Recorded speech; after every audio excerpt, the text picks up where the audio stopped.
That's the great thing about science, which you can call atheism if you wish, is you're willing to change your beliefs. You're not assuming the answers before you ask the question. You're not assuming you know what's divinely right just because you interpret a certain book to mean a certain thing, and someone else may interpret it to mean something else. You will agree there are different interpretations of every book, including the Bible and the Quran.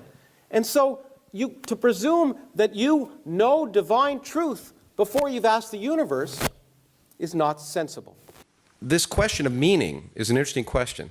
And if science tells us that there's no objective meaning to the universe, no purpose or meaning, does that make our lives purposeless and meaningless? Absolutely not. Quite the contrary. It means the purpose and meaning in our lives is what we make. It makes what we do more important. It makes the compassion we show others more important. We're not being told what to do by some cosmic Saddam Hussein, who, by the way, in many religions doesn't just condemn you to torture for while you're alive, but for all eternity. You do it because we derive meaning and, in fact, the recognition, not from religion that all humans have equal dignity, but from science, that we're all a common species. In fact, that there's nothing sacred, that we create compassion and action, and in fact, that humans are no different than other animals in the sense of being evolved species. And we have to realize that we share the earth with them, and in fact, those ideas allow us to address what are the real problems of the 21st century. Science has taught us that the world we think exists is not necessarily the way the world is. And we cannot have a consistent sense of reality without being willing to force our beliefs to conform to the evidence of reality rather than the other way around. When we look out at societies that deny, that we think are backwards, and I'll pick one as fundamentalist Islam. We look at people who have denied the reality of the world around them. They have turned their backs on science, and we view them as uncivilized, and they've turned their backs on science, and part of the reason that the problems is because by turning their backs on science, they've departed from the modern world and don't have the benefits of modern technology. If we're going to have a consistent understanding of how we're supposed to behave, we have to understand that the world is different than our intuition necessarily projects, and science has been the only way to learn about that. Of course religion is outdated in the 21st century. Most religious people, to respond, it's true that you may get many people saying they're religious, but none of them, in the first world at least, in the developed world, to first approximation, actually believe the doctrines of their faith. They like to be religious. They want to believe, to use something from the X-Files. They want to believe in believing. So that Catholics don't really believe that when a priest holds a wafer, it turns into the body of Christ. No one really believes that nonsense. I have, in the last week, spent more time talking to Jewish atheists than I can count. Most of the Jews I know are atheists, and they say it's perfectly reasonable to be Jewish atheists because there's other aspects of the Jewish religion they like. So the point is that the doctrines of religion are outdated, and that's for good reason. They were created by Bronze Age or Iron Age peasants who didn't even know the earth orbited the sun. So the wisdom in those books is not wisdom at all. And people take the wisdom. In fact, we've actually learned something over the last 20 centuries, and science has taught us how the world works. Now, for science, the interesting thing as a scientist is that God is completely irrelevant to science. Most scientists don't spend enough time thinking about God to even know if they're atheists, because they try and understand how the world works, and God never enters into it. It's just completely irrelevant. And in fact, the more we've learned about the natural world, the more we've learned that you don't need any divine intervention to explain anything.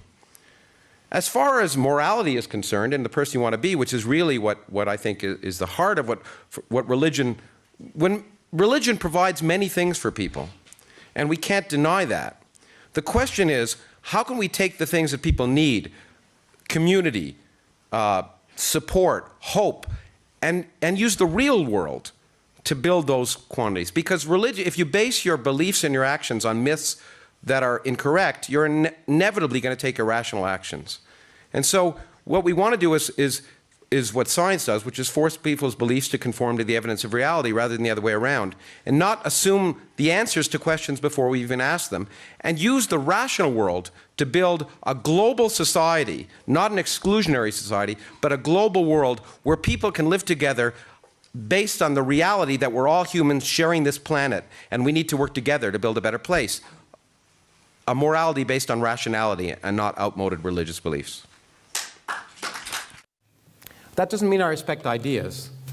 Okay, some ideas are ridiculous. And that's perfectly reasonable. In fact, ridiculing ideas is what makes progress. So if I offend some of you, I don't mean to offend you personally. I may offend some of your ideas, but that doesn't bother me at all. In fact, if you confront my ideas, it will lead to a discussion. What does offend me, of course, is offending personal freedom and equal rights, and that's one of the reasons why I got upset at the beginning of this session. But that's been fixed, and I thank the organizers for that as well, to agreeing to not segregate this room in a 21st century is a great step forward, and I appreciate that.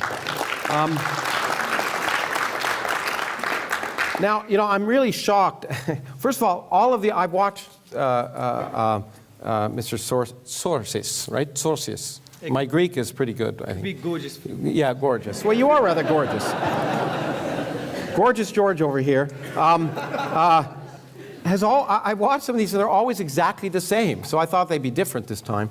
And it always begins with you, and I'm supposed to respond to you. And I will, to some extent, but it's hard to respond to nonsense. And in fact, the point of this is not a question, does God exist? That's not the question. It's atheism or Islam or atheism, which is more sensible, I think is what it says, or something like that. Now, I was just shocked because I thought that you wouldn't bother to try and pretend you knew science, because you don't, and we're going to go through that in real detail. Everything you said is nonsense when it comes to science, so we'll go through and we'll have a little chat if that's okay. Of course. Okay, good. And so I found it remarkable that you began with that kind of nonsense, and we'll continue from that. But let me just first begin with the fact that the premise of this debate is in some sense inappropriate, because it suggests two things. First of all, it suggests that Islam is something special, and it isn't. It's not special at all. It's one of 1,000 religions or more that have existed since the dawn of humanity, all of which claim divine revelation, all of which claim perfection, all of which proclaim infinite knowledge, uniqueness, beauty, etc. So Islam is just a religion like any other religion. And there's no difference. It proclaims, just as the Rig Veda did and Akhenaten in ancient Egypt, that the universe had a beginning, nothing special, okay? There's absolutely nothing special. So the question is, Islam as one of 1,000 religions, all of which make the same claims, but mutually inconsistent ones. So one of the things we know is, of these 1,000 religions, they all make mutually inconsistent claims, so they can't all be correct. In fact, at best, one of them can be correct, because they're not consistent with each other. So that means a priori, just a priori, and you like that term instead of a posteriori. I've heard you say that. A priori, Islam has a probability of 0.1% of being correct, because it's just one of 1,000 religions, and one of them at most is correct. But since they all make the same claims, it's probable that none of them are correct. So treating Islam specially is inappropriate.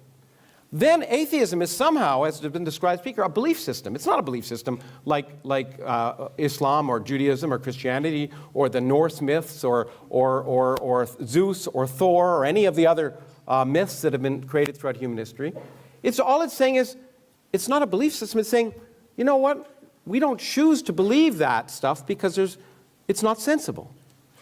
So it's not saying we believe X. It's saying, well, this myth is inconsistent with this myth, or this myth is inconsistent with what we know about the universe, and therefore, it's unlikely to be true. So what atheism is just saying this is unlikely to be true. It's not a belief system. So to compare one versus the other is, of course, false. It's a false premise. Well, a famous biologist once said every scientist is an atheist when they go in the laboratory.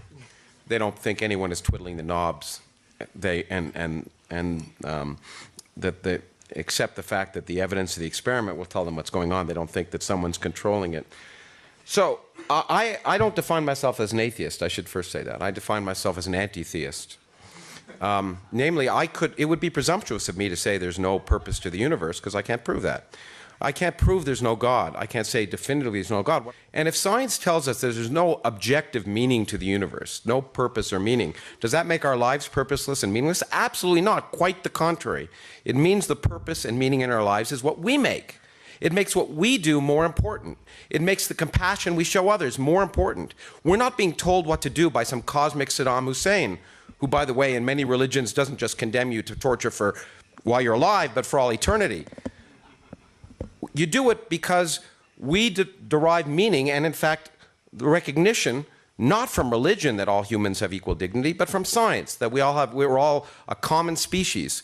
In fact, that there's nothing sacred, that we create compassion and action, and in fact that humans are no different than other animals in the sense of being evolved species. And we have to realize that we share the earth with them, and in fact those ideas allow us to address what are the real problems of the 21st century. And if we keep going back to this medieval or earlier kind of myths, we won't address that.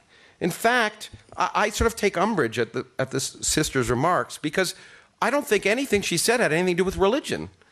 She said understanding dignity, treating people with compassion, and then what people of religion do is they usurp that. They say, if you're not religious, you can't have any of that. But all of those ideas come from a rational view of who we are and how we should relate to others. The best example of tolerance and across cultures that I can think of is nearby here in Geneva at the Large Hadron Collider. There is a machine that's built by people from 100 different countries, speaking a dozen different languages with many different religions and cultures, building these devices that have to work to a millionth of a meter. And it works because science brings people together. Science tells us that we are a common species and we can work together to make the world a better place. And I will close with a quote. I won't sing it, you'll be pleased to know. From Jacob Bronowski, who said, you know, the world is permeated through and through by science. And you can't turn it into a game merely by picking sides. Like it or not, the world is governed by science, the physical world. And if we want to deal with our real problems, we have to accept what nature is telling us instead of imposing our beliefs on nature. So arguing that something doesn't make sense to you is based on the fact that the assumption that you know what's sensible in advance. But we don't know what's sensible in advance until we explore the world around us. Our common sense derived from the fact that we evolved on the savannah in Africa to avoid lions, not to understand quantum mechanics, for example. As I've often said, common sense, our deductions might suggest that you cannot be in two places at once. That is crazy. But of course, an electron not only can be, but it is. It doesn't make sense because we didn't evolve to know about it. We've learned about it. We force our idea of common sense to change. It's called learning. Some people would rather read an ancient book than learn. And this has been a very good evidence of that. For example, to say something is inconceivable just means you can't conceive it. But the great thing about the universe, and the reason that I do science, is that the universe has a much greater imagination than we do. In fact, there are more things in heaven and earth than are dreamt of in your philosophy. And that's what's wonderful about the universe. Things that are inconceivable happen all the time. And what that does is that expands our mind. And expanding our minds to conform to the evidence of reality is common sense. The more important thing is that Francis is a good friend of mine. Sure. We've become friends the last day or so talking. And so reasonable people can act reasonably. But nevertheless, the question, so there are different levels. Obviously, you won't deny your children education, okay? Because you're not that extreme. But there are people who do, and that's certainly child abuse. But even more so, you point out that you're a Christian because, in large part, because you grew up to be a Christian. I grew up in a Jewish family. It's hard to overcome those things when you're a child. And I think Richard Dawkins gives a very good example that really raised my awareness. It was a beautiful picture in a newspaper at Christmas time of three kids in the newspaper. And it's just a heartwarming picture. These three little kids, and they're playing together, and it says it's a Muslim kid and a Christian kid and a Jewish kid, and you go, ah. And then you think, what if I said it's a neoliberal kid, a libertarian kid, and a conservative kid? When they're 3 years old, they're none of those things. We label kids by a religion which is, as you point out, is a complex, deep issue. And we force it upon them to label them, saying you're a Christian child and you should believe these things before they have any concept of death, life, suffering, all of the things that lead adults to either forsake their faith or keep it. And isn't it unfair to force that upon a little kid? Here's an idea of why common sense should tell you that Islam, like many other religions, is not common sense. Because, of course, homosexuality is perfectly natural. In all animal species, almost, it's natural. It occurs with a 10% frequency. Okay? In fact, there are good evolutionary reasons for homosexuality. So in that sense, there's no reason and a fundamental... Why would a God who thought it was a sin make it natural among all species? I don't think the sheep, by the way, which 10% of sheep are long-term homosexual relationships. Okay? Why would a God who thought it was a sin create sheep who aren't able to think about it be homosexual? That's the kind of nonsense that we have to ask, and the only way we can determine if it's nonsense is by looking at the world around us, not by deducing it, not by listening to the words of ignorant individuals and Iron Age peasants who didn't even know the Earth orbited the sun. Wisdom and learning comes from observing the world around us, and we shouldn't take our wisdom from people who didn't even understand the way the world worked. My intent, and I'm sure I've offended people here, my intent was not to offend. I always offend, and I offend some of my scientific colleagues too. My intent was just to raise questions and encourage people to think about issues. And for that, I hope that some of the statements I've made will cause people to think. And indeed, my whole point is that given access to information, and I believe you should get access to information about the world really works, which is why I write scientific books and I speak, because I think these are some of those beautiful ideas people have ever come up with.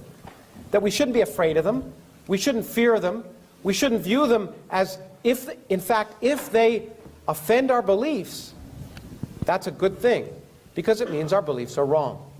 And that, as I say to students all the time, is the greatest gift we can have. Changing our minds and learning is what's produced the progress that allows this room to happen, that allows these video cameras to be recording things. So I just hope that as I hope I am willing to change my beliefs or change my mind in the presence of evidence and get information, that I hope that some of the things I've said has spurred your thinking, and I certainly don't want to convert you into anything. And so thank you for listening. We have seen people's morality, if you want to call it morality, change. Slavery might have been okay because you might have believed that certain groups were inferior or not human. Science has told us that's wrong. You might have believed, as almost all religions do, that women are chattel. Science has told us that's wrong. You might have believed that homosexuality is evil. But science has told us that all mammalian species have homosexuality. There's nothing unnatural or evil about it. So to have a morality without science is empty. But the Islamic God, much like the Judeo-Christian God, is a real creep. This is a God worse than Saddam Hussein. Instead of torturing you just for your life, tortures you for infinity. Forgive me the word, but eternity. Let me use that word. Eternity for not believing. For not believing, you're tortured for infinity. The tortures are actually described in the Quran, and you know it as well as I do. And the point is, if you just ask yourself common sense, if you were a divine being, say you had an ant colony that you made in your house, would you be offended if those ants didn't pay homage to you well, let's start with 50 times a day before Muhammad cut it down to 30 and then 5. Would you be offended if those ants didn't pay homage to you 5 times a day?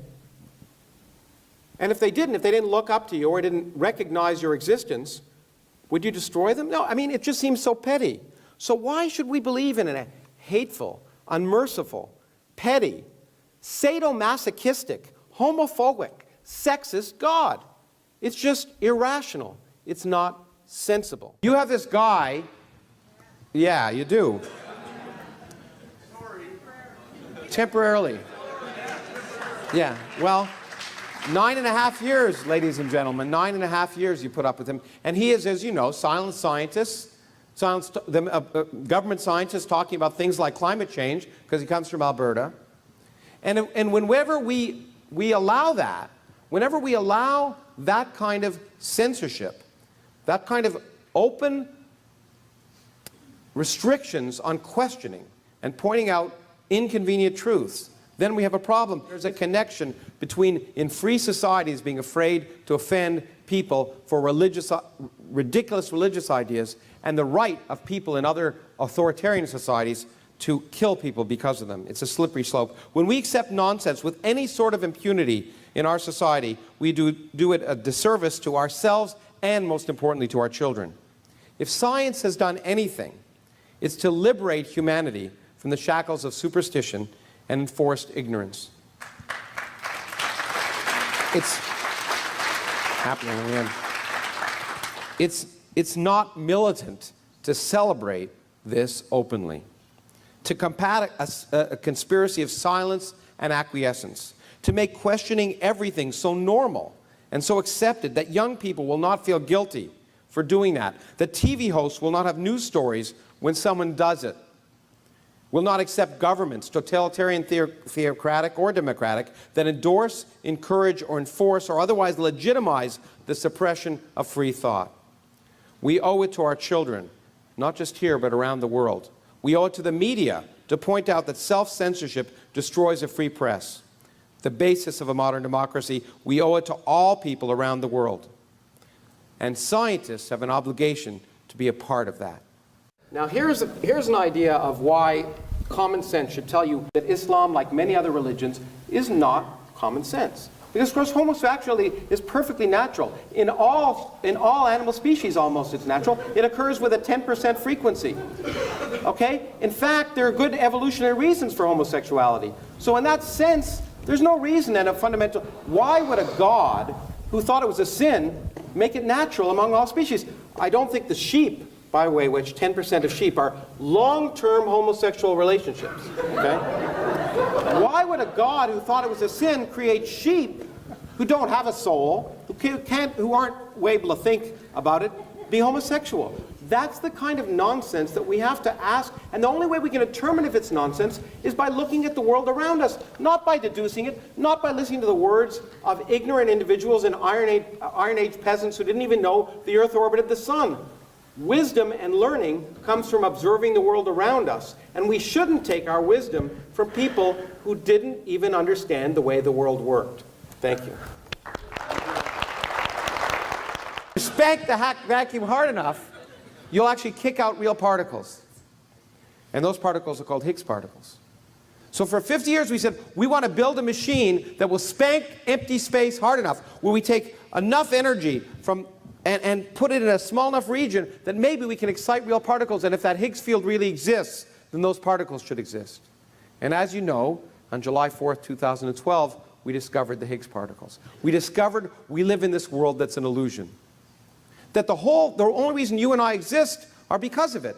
Because once the Higgs field gets mass, it turns out, once the particles that convey the weak force get mass, so do many of the particles that make you and I up. We think much of the mass of all elementary particles is due to interacting with that Bose condensate that exists throughout all of empty space. If it wasn't there, all the particles that make us up would be massless. Our existence is an accident. We are like those that live on that icicle. The world that we live in which we exist in, the world that some people claim was created for us, is just an accident and an illusion. In the underlying reality, all the particles that make us up are massless, the particles that convey the weak force are massless, and it's all there just because the universe happened to freeze in a certain random direction and cause that Higgs field to form, just like in certain materials, and only certain materials, if they get cold enough, it'll freeze and form a Bose-Einstein condensate. And those other materials are not superconducting. If the universe hadn't frozen randomly in that specific direction, just like that icicle, we wouldn't be here. So much for a universe created for us. It's just an accident, like living on an icicle. And just like those people who live on an icicle, if they did, would create a theology explaining why it was so beautiful and purposeful that the universe was created so that they could exist, they wouldn't know that in another icicle somewhere else, the other direction would be pointing, it would be specially favored, and their universe would be very different. It's a cosmic accident. I'm in Canada, I had to show beer bottles, but if it's just like what happens, our universe, it turns out, is just like we think what happens if you have a party, a beer party, which all Canadians have and will have later maybe. But if you're like me, you forget to put the beer bottles in the fridge before the party. So what you do is you put them in the freezer. And then you forget. And then the next day you open one up and it cracks. Because under high pressure, the liquid is a liquid. But the minute you remove the pressure, the preferred ground state, the beer suddenly freezes, the water and liquid expands, breaks the bottle. And that's what we think happened in our universe. In fact, it describes very well the history of the early universe, which led to the existence of a Higgs particle and the Higgs field. It's just like a beer party. Our universe is just like a beer party where you left the bottles in. If we can probe the physics of inflation, one of the predictions of that physics is that, in fact, most of space is still expanding very fast. Our universe was like a seed that decoupled from that background space that was expanding, but there should be many other universes, some of which are just being born now. If we can test the physics of inflation, we'll turn this metaphysics into physics, because we'll be able to probe the theory, and even though we won't ever be able to see those other universes, we'll be able to make predictions about our universe based on that theory, and if they predict the 50 things we can measure accurately, then the 51st, which we can't see, which is the existence of other universes, is something that we'll be willing to at least indirectly accept. Just like when Einstein was developing, in fact, his special theory of relativity, we didn't know, no one would ever thought we'd be able to see atoms. But everyone knew atoms existed because of all the indirect evidence. So I come here not to bury God, but to praise honesty, full disclosure, and skeptical empirical inquiry, which, alas, are burying God. But that's the key thing I want to talk about. And so since I believe in full disclosure, I thought I'd give some full disclosure, which is my biases. What really matters to me is the ethics of science, open questioning, the fact that there are no scientific authorities, that we believe in honesty, transparency, reliance on evidence, peer review, and testability. All of these, I believe, make the world a better place. And they do so specifically by burying myth and superstition and dogma. This is what a gravitational wave looks like. This is what it does to space. Experimentalists have built another detector to detect gravitational waves. This is the largest detector around Earth to look for gravitational waves. This is in Hanford, Washington. There's another one in Louisiana that looks the same. And it is amazing. In order to detect the kind of gravitational waves they're looking for, they had to design a detector that could measure a change in the length of that tunnel, 4 kilometers long, compared to the length of this tunnel, that was 1/100th the size of a proton. And they could do it. They built the detector to do that, but they still haven't seen any gravitational wave. Human civilization began by putting purpose and intelligent purpose behind gods associated with the sun, the moon, the planets, the wind, the earth, the oceans. It's been, by one estimate, over 1,000 different gods throughout human history. Mars, god of war, Poseidon, Thor, all the rest. And the really important thing is that all of you, or almost all of you probably, are now atheists regarding those gods. Just the only difference is it's just one that we may disagree about. But 999, we all agree, have been thrown out. And the reason they've been thrown out is they've been buried by the rise of our physical understanding. Science works. And the fact that science works has buried the gods of the wind and the sun and the moon. Farmers now, as I was just saying, when it doesn't rain, they don't pray for rain anymore. They go see a meteorologist. And that's a good thing. In the process, the human condition has improved immensely, and it will continue to improve as science continues to bury the one remaining God. Now, this one God is supposedly left. We might ask a priori or in advance, how likely is in advance that all those other 999 gods were false, but this one's true? Well, you might argue, if you had a flat prior, that it's probably pretty small likelihood. But it doesn't really matter. The point is that our current understanding of nature has changed. We've learned things. It's changed and developed since the claims were made by Iron Age peasants who didn't even know the Earth orbited the sun. And therefore, it's natural that science is inconsistent with those claims based on ignorance. And we shouldn't revere those ancient claims as sacred. They're ignorant. There's still many open questions. I'll try my 10 seconds of humility. It'll be the only time tonight. There's a lot we don't know about the universe, a lot more we don't know than we do. That's the wonder of science. That's why I'm a scientist. But it is intellectually lazy to just stop asking questions and stop looking for physical explanations and just say God did it. When we look out almost 13.8 billion light years away in all directions, we see radiation coming at us from that surface, because at that moment, when it cooled to below 3,000 degrees, matter became neutral, the universe became transparent, and this image, called the cosmic microwave background radiation, has actually won 2 different Nobel Prizes for the discovery. The discovery of it, and this image is really a baby picture of the universe. If you want to see the non-projected version, it's like this, with us at the center. We're not at the center of the universe, because if we moved over here, we'd see a sphere centered around us over there, and if we were over here, we'd see a sphere centered around us over there. When you think about it, you're looking out at the center of this. This is a picture taken from Earth, and looking out this way, we see about 13.8 billion years back in time. Looking out this way, we see 13.8 billion years in time. So it's not surprising that that's 13.8 billion years away there, that one's 13.8 billion years away there. So there just hasn't been time in the universe for information to go from point A to point B. But as Lawrence said, if we step a little bit to the side, we see a slightly different sphere. That means that there's stuff outside of this sphere that exists that we can't see.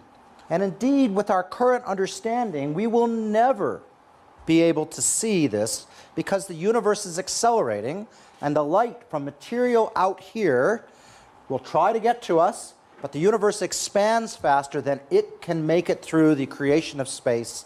And so we have a real fundamental question. If I can't actually ever see or know this stuff exists, and it seems like it should exist, is it really there? And when it comes to the origin of the universe, we are coming remarkably close to the realization that you don't need any miracle for that either. And that's because our knowledge of the universe is changing, not because we want to get rid of God, but because the more we learn, the less we need anything outside of the laws of physics and chemistry and biology. But it's good, because science does more than that. It just doesn't just tell us about the world, it makes the world a better place. It gets rid of the vile, awful, immoral works like the Bible. The worldview that I would argue guides most of you in this room today, including those of you people of faith, which I assume is some fraction of the people in this audience. Those spiritual values of any educated person today are largely the worldview given us by science. Your worldview is vastly different than it would have been 4 centuries ago. By stripping ecclesiastical authority of its credibility on factual matters, which we've certainly done, we cast doubt on its claims to certainty in matters of morality, which is great, because we now think that women are equal to men, that we don't hate gays, all of the stupid myths that are permeated by various religions. The facts of science, moreover, force us to take responsibility for the welfare of ourselves, our species, and our planet. And that is what we need to do in the 21st century. As Carl Sagan said, if we're alone, it's an awful waste of space. But at some point, the question comes down to an interesting question of how rare is intelligence? I mean, it could be, and I happen to believe, that since all the conditions for life exist elsewhere in the galaxy, water, organic materials, light, all of that life is ubiquitous. But I'm willing to believe that even if it's really rare, there's still a lot of intelligent life in the galaxy. Where are the aliens? Okay. Well, we live in a random corner in the far edge of the Milky Way galaxy. Fermi's paradox is that, well, look, if life evolved, it would basically colonize the galaxy, and you could calculate it would send out robots or parts of its civilization to 4 other planets that would, instead of 4 other planets, and if everything would grow exponentially. It's not a bad logic, but I don't think it's inevitable. It's just as plausible to me that civilizations will exist where they are until they exhaust all the resources where they are, and then they'll move on. At the same time, as Fermi's paradox is certainly not illogical, but not necessary. Even if life is very rare, in an absolute sense, it can nevertheless be very abundant. It may sound ridiculous, but that's possible in the universe. I mean, it's a long shot that even if there's life out there, we'll ever know about it. That's the sad thing. But I also, at the same time, believe it's out there, and that's good enough for me. I would say morality is impossible without science. That's the point. Because, and religion is an example, as I say, I can't think of a more immoral document than the Old Testament. But the point is, if you don't know the consequences of your actions, then you can't even decide what's right and wrong. And so and so we have seen people's morality, if you want to call it morality, change. Slavery might have been okay because you might have believed that certain groups were inferior or not human. Science has told us that's wrong. You might have believed, as almost all religions do, that women are chattel. Science has told us that's wrong. You might have believed that homosexuality is evil. But science has told us that all mammalian species have homosexuality. There's nothing unnatural or evil about it. So to have a morality without science is empty. We look out at the sky, the cosmic microwave background, the afterglow of the Big Bang. Right. One of the most important observations in cosmology, and it won another Nobel Prize last year, in fact. We've already learned that there may be problems because we've seen some anomalies in that radiation bath, in the way the temperature changes from point to point. Does that point out some new physics? Maybe, maybe not. The reason being that we now think we can understand how all of the galaxies we see in the universe today arose as quantum fluctuations in the early universe, random quantum fluctuations. Well, if they're random and if they're probabilistic, then every now and then you can have something that seems weird. If I flip a coin, every now and then I'll get 12 heads in a row. Right.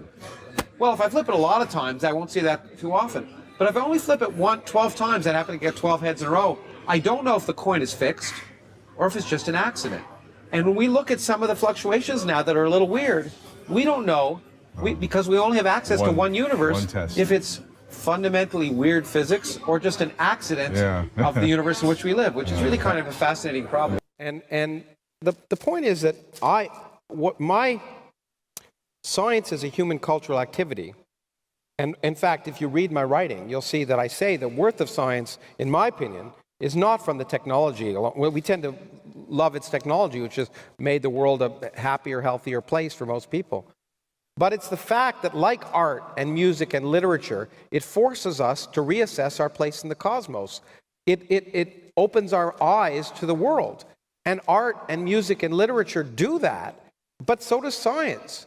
And there's no sense in which science reduces the value of art, music, and literature. And in fact, the most famous example I know of in that regard is from Richard Feynman, I wrote a book about, who said that a rainbow isn't any less beautiful because you understand how it's caused. It's much more beautiful when you understand the amazing things that are happening. In fact, it's much more exciting.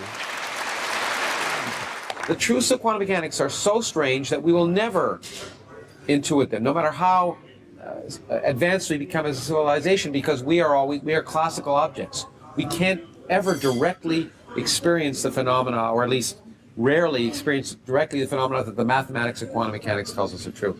Well, not only are both those strange, but it turns out general relativity and quantum mechanics are incompatible mathematically. That when you try and apply the laws of quantum mechanics to the dynamics of space and time, you come up with nonsense, mathematical nonsense. In some sense, for most of our understanding of the universe, understanding quantum gravity is irrelevant. Right. It really is. We can understand almost all of nature without ever understanding quantum gravity. So while it's a fundamental theoretical question, it's not an obstacle to understanding the way much of the universe works, except for one thing that makes it interesting, more interesting, is that the universe is expanding. And what is very large now, at the very beginning, was very small. And if we really want to answer that important question, is how do we get here and why, or what caused the beginning of the universe? Was there something before the beginning? All those fascinating questions. At some point, we're stuck, because if we extrapolate back the universe, we know that the laws of physics hold back to the time our entire observable universe, all the 400 billion galaxies we see, were contained in a region smaller than the size of an atom. Right. But when you get smaller still, even that point we can understand it. But when you get smaller still, and really want to get to the very beginning, then we have to know how quantum mechanics and gravity work together, because gravity is what describes the universe on its largest scales, which at that time will be that big. Quantum mechanics describes on the smallest scales, which at that time will be that big. So at that point, it's the same scale. It's the same scale, and we really can never truly answer that fundamental question. I think what you said is correct. You found a way to find an ethical theory that makes those two apparently inconsistent things consistent. Okay? Yeah, right. And I've had a lot of discussions on stage and off stage with various theologians whose job is to do just that, to find ways to resolve apparent inconsistencies, to find ethical solutions that validate their belief. But that is what's wrong, because the point of science and the reason it works is you don't just try and prove something you like to be true, you also try and prove it to be false.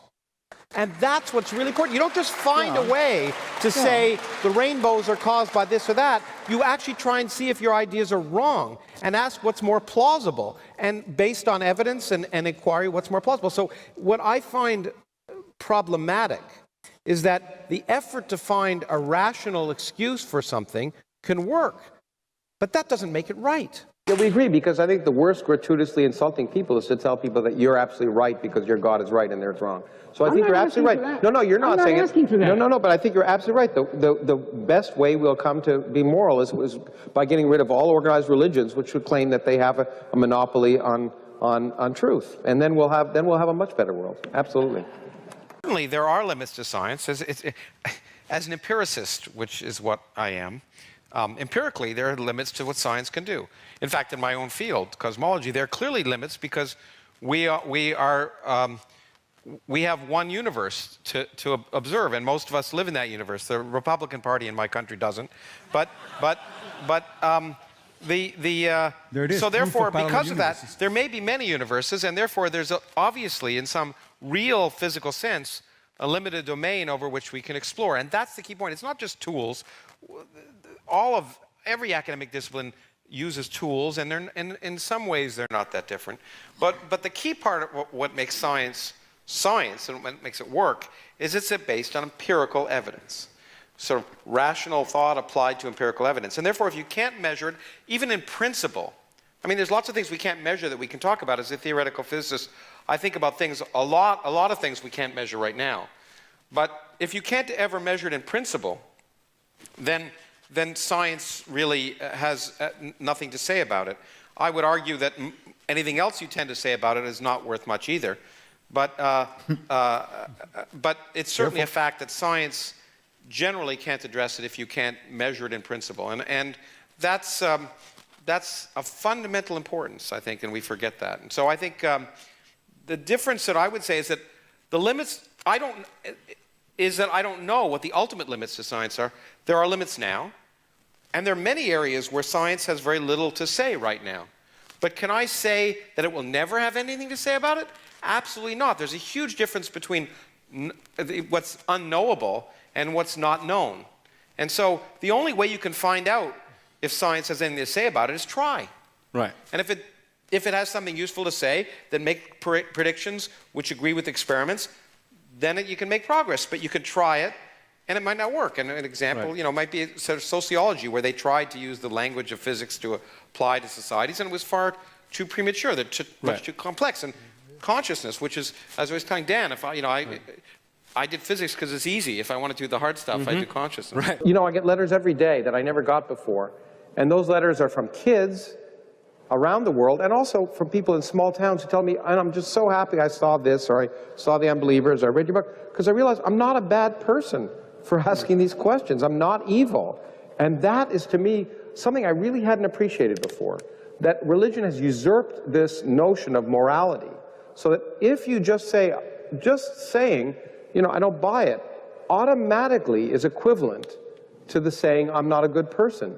And that, to me, is the underlying most immoral aspect of religion. It tries to have a monopoly on morality and ethics. What it does is it makes people feel guilty for thinking for themselves, and I can attest to that from just the vast and every single day. I'm amazed at that, and I hadn't appreciated that as an evil before I actually started getting labeled and people wrote to me. So they did a further study, and they questioned people who claimed the Christian box. They said, do you believe in the virgin birth? Do you believe in transubstantiation? Do you believe this? No. Why do you call yourself Christian? Because I like to think of myself as a good person. And I think most people call themselves Christians because they think if they don't, they'll be labeled as bad people.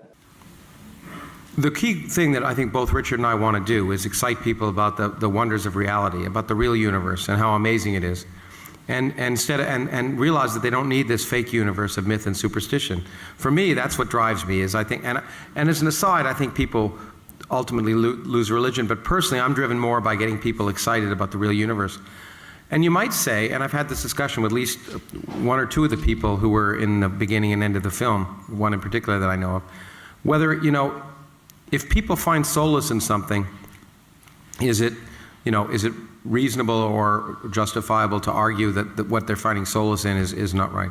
Well, I don't think either Richard or I would go to someone's deathbed who's clinging on that and say, oh, forget it. But well, it depends who they are, actually. But the problem is that it's not innocuous.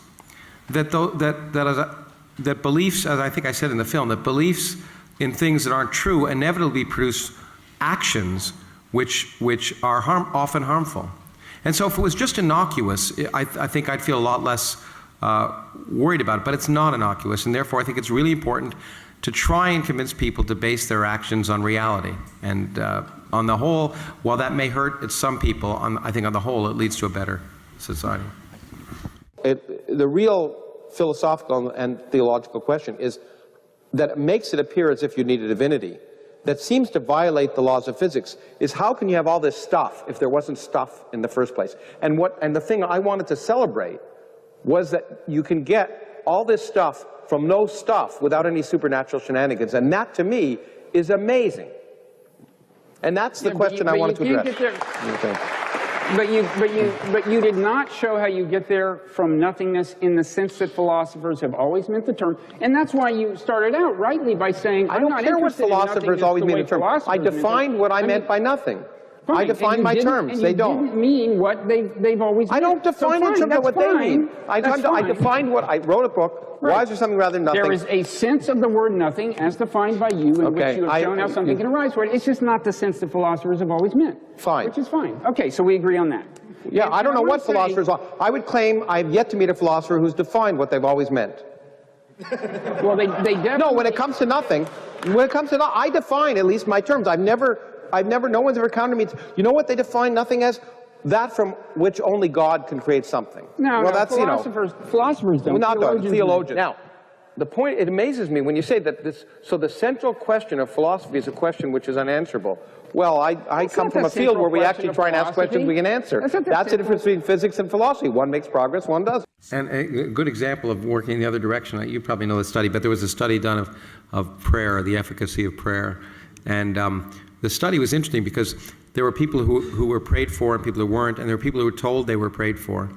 And the people who were told they were prayed for did worse. Yes. And the idea is that they would put a lot of pressure on them to get better, and they didn't. When Richard Dawkins says after the Paris attacks that women in headscarves should take them off in solidarity with the victims of the terrorist attack, is that fair? That seems like you're holding all Muslim women around the world responsible for a terrorist. Trying to provoke people to think about what's the point of headscarves. Do you support such provocations? I think provoking every now and then is fine. In fact, I would say, and this offends Muslims, that the main point is that Islam isn't any more stupid than Christianity or Judaism. They're all ridiculous. But do you think you can build alliances with people when you tell them they're stupid, they're foolish, they're silly, they believe in a creep as a god, etc., etc., etc.? Is that possible? No, you can't build alliances. But there's some groups you'll never build alliances with, and I think 1.2 billion people. No, but I'm not talking about those groups. I'm talking about Islamic fundamentalists, who, in fact, I argued, are in some sense more of a danger. The biggest threat of Islamic fundamentalist terrorism is to Muslims. I agree with you, which is why you probably shouldn't dismiss the entire faith and the entire community. I don't think I have. I think you've compared the God of Islam and Christianity to Saddam Hussein. That's not really a way of winning people over. Well, I think all those gods are... Well, no, but I think one has to... Look, sometimes you have to get people to ask the question, what's the basis of their beliefs? Why are they doing it? John Gray, the British philosopher, thinker, atheist, he says that a lot of people like you or Dawkins or others are campaigning atheists. They're missionaries. Would you accept that label, that you're a missionary for atheism? I'm an evangelical for science. I'm pro understanding the real world and not letting myth and superstition build hatreds and separations between people. And that's my main interest. I'm much more interested in promoting science than I am destroying religion. Lawrence Krauss. Oh, that's ridiculous. In fact, it's ridiculous to the science that you do. When you do science, you're presuming that the results of an experiment in your laboratory apply in another laboratory. the fundamental claim that if you just miracles in your particular religion, it's kind of remarkable that these violations of the laws of nature only occurred before video cameras and intelligence squared and the internet, and that you have these remarkable violations of the laws of nature in a book which I was really surprised to hear Dinesh call a scientific document, the Bible. I hope he really didn't mean that. St. Augustine would be very upset with you because he said the Bible wasn't scientific. But these violations of the laws of nature only occurred at a time when there was no evidence for them. But Lawrence, and you believe it. Lawrence, but is there a logical argument that you can make against miracles? Not the I didn't see them and nobody has seen them lately argument, but is there a logical argument you can make against them? Our logic is determined by nature, not by what we like. And nature has told us that miracles don't happen. That's it. It's not what I want or what I think should be rational. It's do they happen? And there's no evidence that they've ever happened. Dinesh.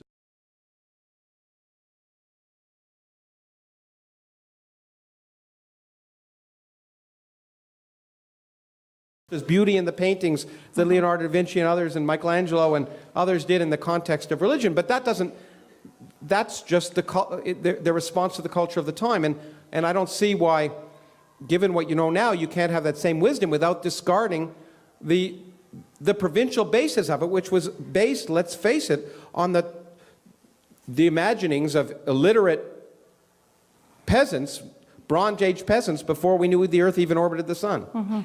So, and I think Einstein actually analyzed it that way too, and the primitive origins of religion, although he did not believe in a personal God, and his statement about God, statement about God playing dice had nothing to do with God, and Niels Bohr came back and said, who is Einstein to tell God what to do? But he did, at the end of his life, become very appreciative of Judaism. He said, Judaism is about life as we live it and can know it. That aspect of religion. But okay. Yeah, no, and so if you accept it as a philosophy, it's fine up to a point, although actually, I have grave problems with it as a philosophy as well. But, there's wisdom in all the writings that humans have come up with at some level, and we should appreciate that wisdom. And I don't mean to suggest we shouldn't open our minds to trying to see those reflections and the potential wisdom, but I guess, as Einstein would have said, I don't see the underpinnings. And he would have, as a cultural thing, he would have said, well, it's important to preserve that culture. And I guess I believe strongly in preserving culture, but culture that's based on productive reality. I personally think that every single thing that religion provides, rationality, empiricism, and science can provide, and not only that, it can provide it better. Can a scientist believe in God and still be a functioning scientist? Absolutely. There are functioning scientists and who can believe in God. There are functioning scientists who are pedophiles. There are functioning scientists who are... No, I'm serious. I mean, the point is scientists are human. Well, but that was a very, very, very rough grouping that you just did. Well, in the Catholic Church, it's not so different, but I don't know. I don't know, in the spirit of this thing, if you want to step back from that. Okay, but what I want to point out is that people are not fully rational. The point is that can believe... The question is, can you be a good scientist and believe in God? As long as you don't take the God into the laboratory. As a very famous biologist said, when I go into the laboratory, I become an atheist. Because when I twiddle the knobs in my experiment, I don't believe there's some angel affecting the results of the experiment. And if I believe that in the laboratory, why should I believe it outside? Some people choose to believe it outside. The minute they take it into the laboratory, they stop being good scientists.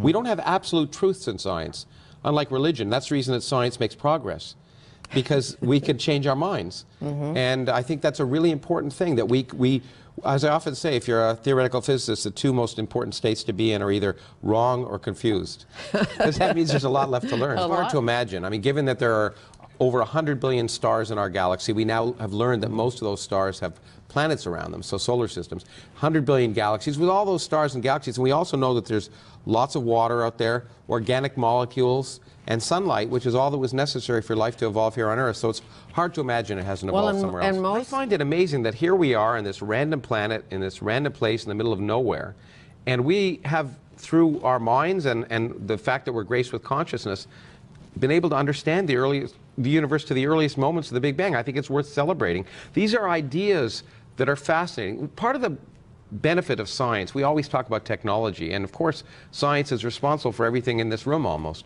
But for me, science is as important for its ideas and its impact on our culture. It's like great art and literature and music. It's what makes being humans worth being human.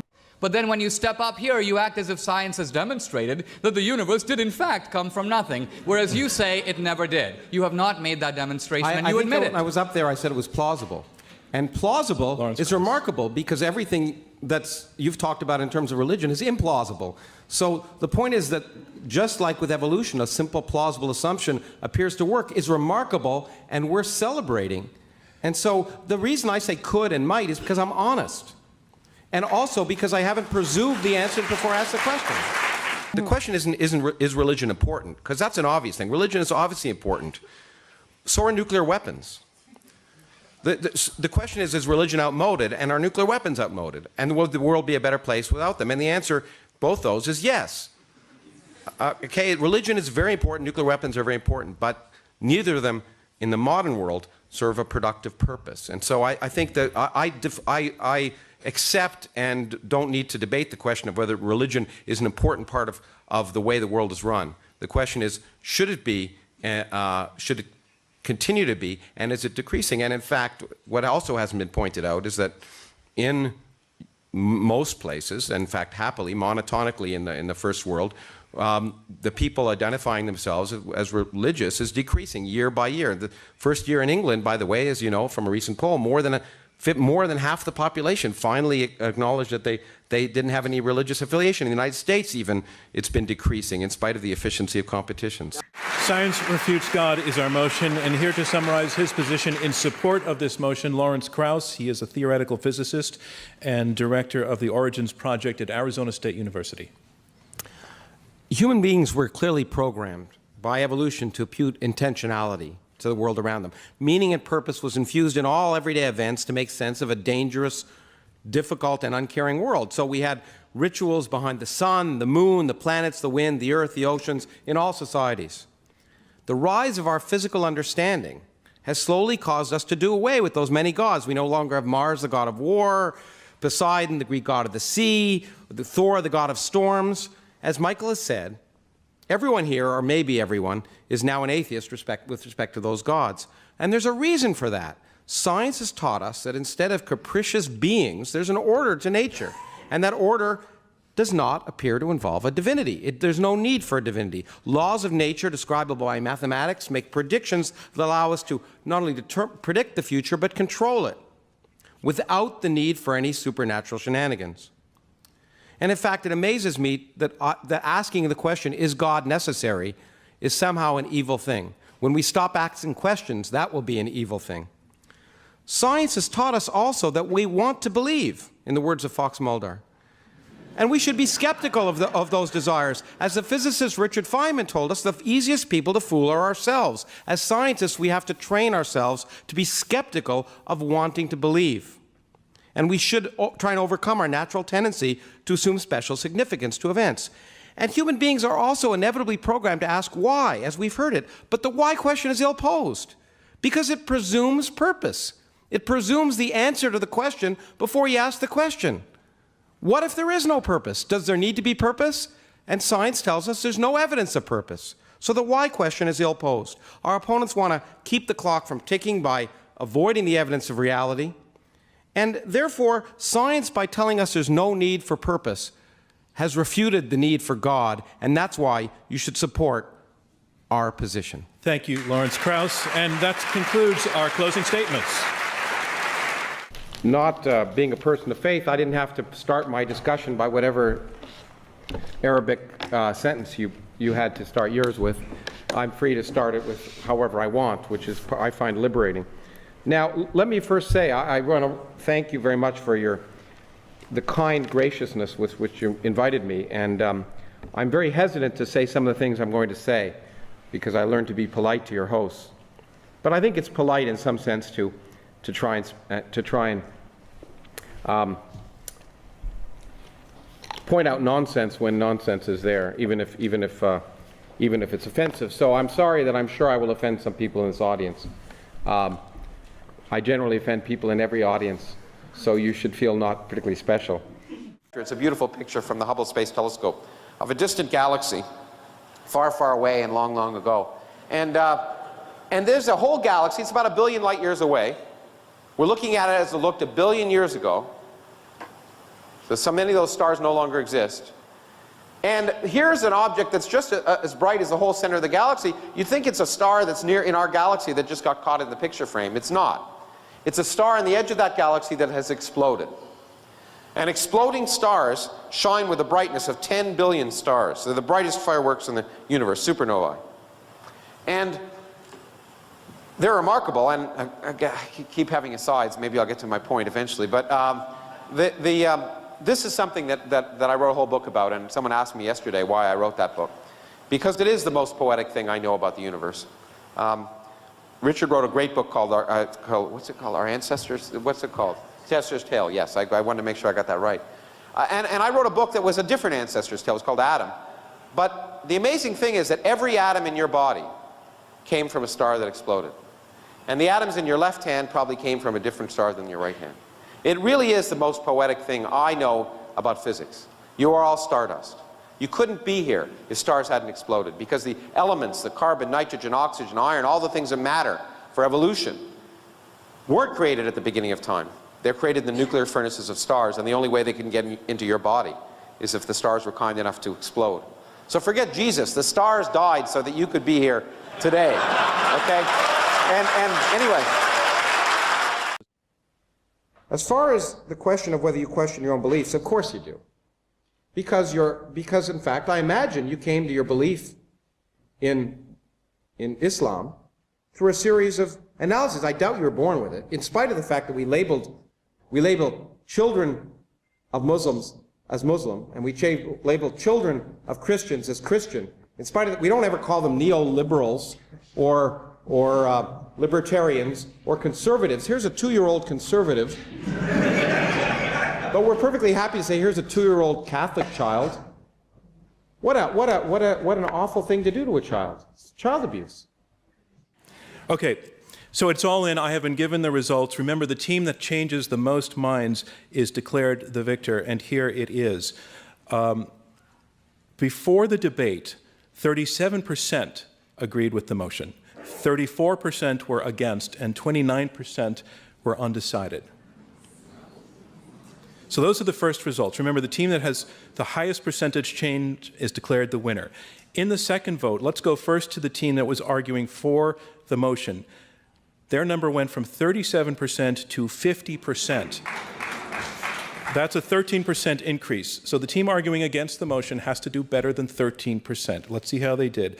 Before the vote, 34%. The second vote, 38%. That's up 4%. It's not enough. The team arguing for the motion, Science Refutes God, has won the debate. Our congratulations to them. Thank you from me, John Donvan, and Intelligence Squared US. We'll see you next time. The key thing of science is we don't claim to know everything. In fact, the point of religion is you claim to know the truth before you know anything. And in science, I make a big distinction between what we know, namely measurable facts, and what might be true, because I believe in being honest. And in fact, as a scientist, one of the most wonderful things about being a scientist, as I've often said, the best state to be in is be either wrong or confused, because it means there's more to learn. So I am happily aware that I don't understand everything. It's evident to me on a daily basis. And therefore, I make a very important point when I write to make a difference between what's been subject to experiment and what is plausible. Now, the fact that something's plausible, I try and explain why it's plausible. The particles in empty space that I talk about from the Eisenhower uncertainty principle are not plausible, they're facts. They produce the best measured predictions in nature that allow us to do spectroscopy, measure, look for cancer, everything else. So those are not speculative. However, we don't have a theory of quantum gravity, and I was upfront about that. I hope one of the things I work on is to try and understand a theory of quantum gravity. But But I think it is a hallmark of the one beauty of science that we don't claim to know everything, but it is fascinating that we can ask what's plausible. Now, you say that this leads to an incredibly implausible possibility that space may have been created from nothing. Now, why that is implausible to you, I find amazing. Moreover, why it's more implausible to you than the claim that the universe is so complex that it required a being that was even more complex. But I won't ask where that being created, how that complex being was created, because I can't answer that question, so I'm going to make him eternal. Then I'm going to say that that complex being, which is more complex than the universe that I can't understand, created a universe, waited 4.5 billion years, waited 250,000 years for hominids to become reasonable, found an illiterate peasant before video recorders or anything else, and revealed the truth to him. Why you find that more plausible is remarkable to me.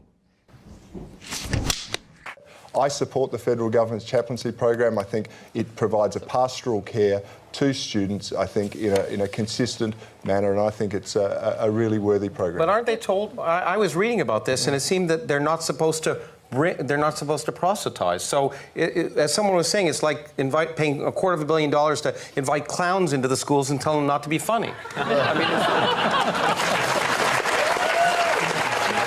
I heard pastoral care. I don't understand what this pastoral care is. These people aren't trained. They're not like social workers. They're not trained to work with children. And certain people, I think, who might provide pastoral care, you'd want to actually keep away from children.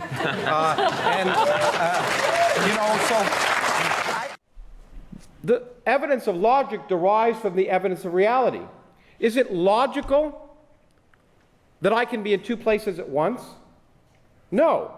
At least by classical logic. But if I'm an electron, I certainly can be. Because while you referred to quantum mechanics, I actually understand it.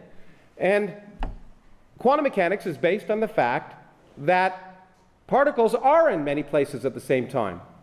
And if you deny that, in fact, you come up with the wrong answers. Now, when people can say, well, the interpretation of quantum mechanics is subjective and philosophical, but the point is, the computer you used to present your display was based on quantum mechanics, semiconductors, and in fact, the science works.